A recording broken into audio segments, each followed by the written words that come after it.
শ্রীমতাচার্য বিবেকানন্দ গোস্বামী প্রীতি প্রেমানন্দে গৌর হরি বল মন।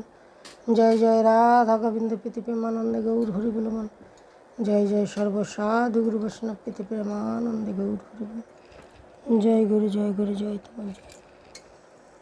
আজকে বলতে চাই, আমাদের গুরুদেব যখন ছিলেন তখন নিজেই বলে গেছিলেন আমি আরও 20 বছর বাঁচব, কিন্তু কিছু পাণ্ডাদের জন্য, সান্ডা পাণ্ডাদের জন্য তিনি নিজেকে নিজে গুটিয়ে নিয়ে চলে গেছেন, এই ভবপারের থেকে বিদায় নিয়েছেন। তো গুরুদেব থাকাকালীনই একবার এরকম সোনা চুরি এবং টাকা চুরি হয়েছিল।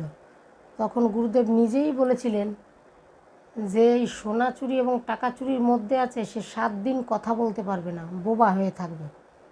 ঠিক তাই হয়েছিল এবং সেই 7 দিন বোবা হয়েছিলেন নালুয়া মন্দিরে।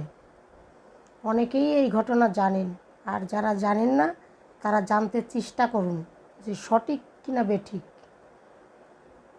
আরেকটা বিষয় বলতে চাই, যেরকম গুরুদেব যখন দেহত্যাগ করেন তিনি ঢাকায় ছিলেন, তখন মঠবাড়িয়া এরিয়াতে গুরুদেবের ভয়েস করিয়া এবং আওয়াজ করিয়া অনেক টাকা পয়সা সোনাদানা লুট করেছে এবং নিজের ইচ্ছে স্বাধীন মতো স্বেচ্ছাচারী মতো ব্যবহার করেছেন। নিজের ক্ষমতার জোরে গুরুদেব নেই, সেই গুরুদেবের ক্ষমতার বলটা নিজে দেখিয়েছেন। এটা হচ্ছে একেবারে অধার্মিক, অসাধু লোক।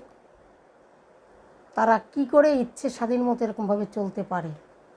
তারপরে আবারই তারা ইচ্ছে স্বাধীন মতো দীক্ষা দিচ্ছে। এবার গুরুদেবের অনুষ্ঠান পালন করা হচ্ছে, গুরুদেবকে সাইডে রাখা হয়েছে, অথচ পাণ্ডাটার জন্য খাটে ল্যাপ তোষক বালিশ সুন্দর করে সাজাইয়া সেখানে বসে সিংহাসনে বসিয়া স্বেচ্ছাচারী জীবনযাপন করছে, স্বেচ্ছাচারী ব্যবহার করছে। গুরুদেবকে হাওয়া না দিয়ে সেই পাণ্ডাদেরকে হাওয়া দেওয়া হচ্ছে। তাহলে বলুন, সেই পাণ্ডাদের হাতে ক্ষমতা ছিল বলে অনেকে শতে শতে লোক আসছে আরতি দেখার জন্য। সেই পাণ্ডা ইচ্ছে স্বাধীন মতো গুরুদেবের আরতি বন্ধ করে দিয়েছে, আরতি হয় নাই। এবং আমারই ভক্তবিন্দু, আমারই মা ওখানে মাইকে কিছু আলোচনা করতে গেছিলেন, তাই সেই আলোচনাগুলো করতে দেয়া হচ্ছিল না। সে মাইকের আওয়াজ যাতে বাইরে না যায় তার জন্য